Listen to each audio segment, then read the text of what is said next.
January 16th, headed out to the farm. Courts are closed today, so I don't have anything pressing. I've just got a couple of phone conferences on my calendar with private pay clients. And so today will be some chopping and sawing and catching up on the crap that I missed last week. Had a great time at the farm show on Friday night. PA Farm Show. We got to cut some softwood, and it was a very rude awakening for me that having been cutting exclusively hardwood now for about, 4 or 5 weeks. Yeah, you got to get used to that float of the axe inside the wood. So, doesn't mean I'm going to be cutting any softwood anytime soon, but it was very enlightening. I liked the way I liked what I saw. So, yeah, everyone have a great day. Enjoy your Monday. I'm going to enjoy buying. Stay warm. Stay safe. Yeah, tiller working, freezing my ass off. Oh, the work rabbit holes are horrible, but they happen. So do a little bit of single looking and get warmed up. I've only got like a 14-inch log set up here, and it's a bit doughy. And so I don't know if it's going to catch the saw or not, but I'm just going to take it easy and just work on making sure I don't let the saw know later.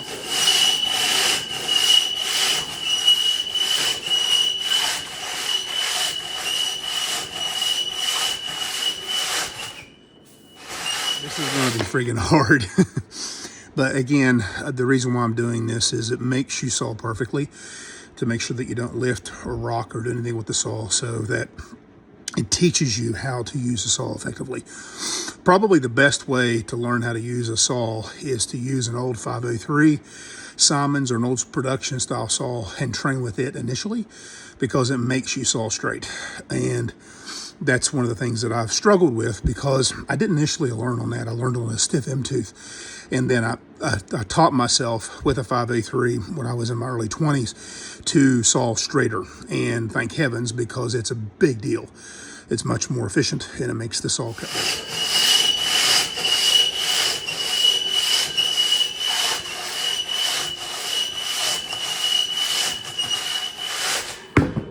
Really should put up a different log, but I'm gonna go ahead and finish this some bitch off, because learning, part of the process.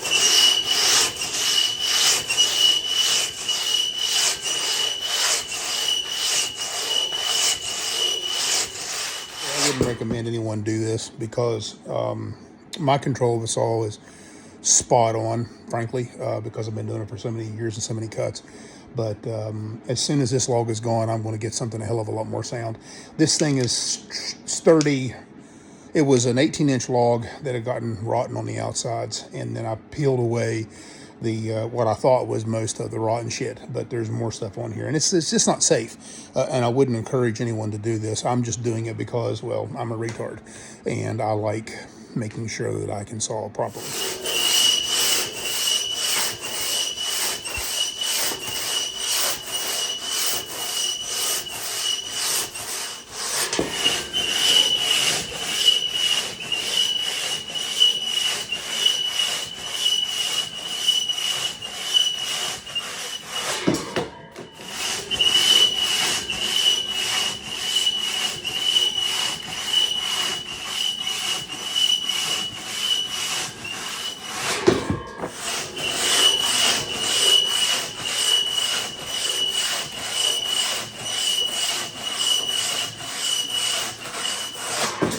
I do not recommend sawing on this type of wood.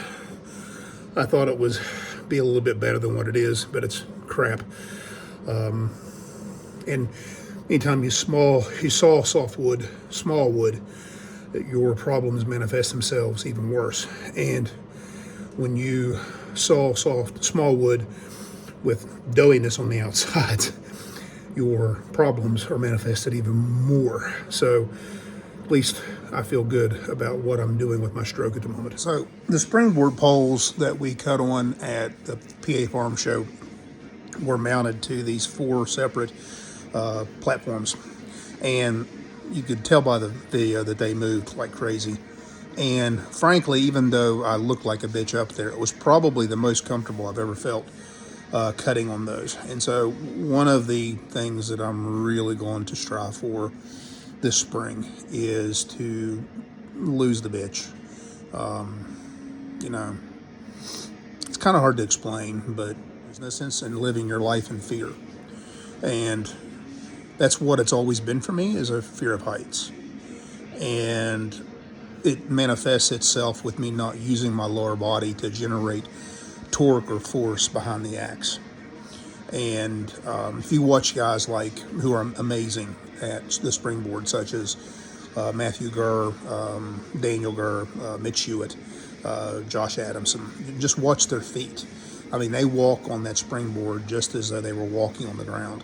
And it's like they're not even feeling the board beneath their feet.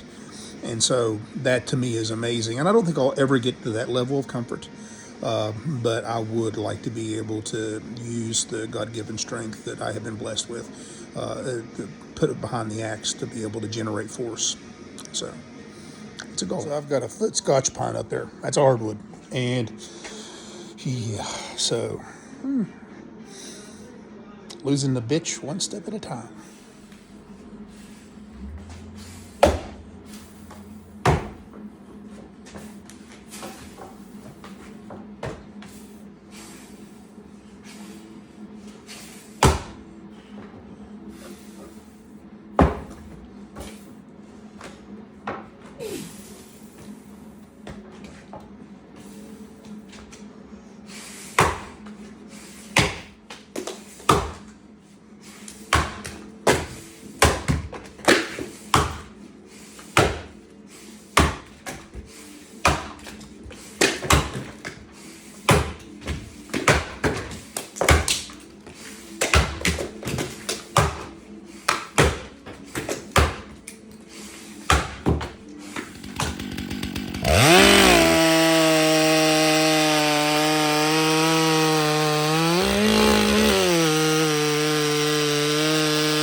Been having a bit of a hard time.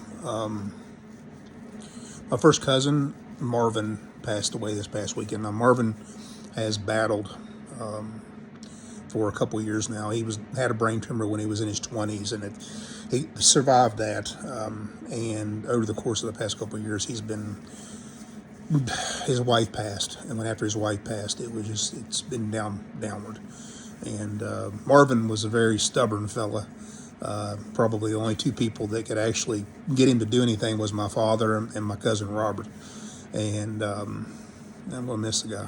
He was instrumental to the Wood Chopping Festival because he sold thousands of rubber ducky tickets, and he raised money for the Sugar Tree Hunting Club by selling thousands of gun chances. He was a worker, and I'm going to miss him. I've got I think it's over 10 inches Scotch pine, and this is about in and out fast. Let's see what I can do. I'm a little bit distracted mentally, and so I'm just going to let my body take over. See what happens.